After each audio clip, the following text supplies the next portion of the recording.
صحیح بخاری حدیث نمبر 6۔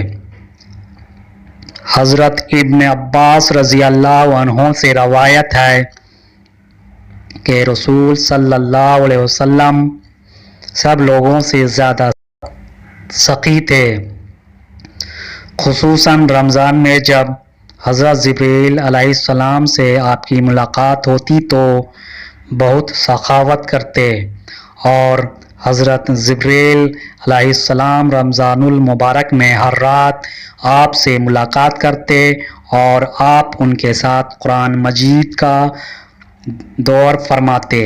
الغرض رسول صلی اللہ علیہ وسلم صدقہ کرنے میں کھلی تیز ہوا سے بھی زیادہ تیز رفتار ہوتے۔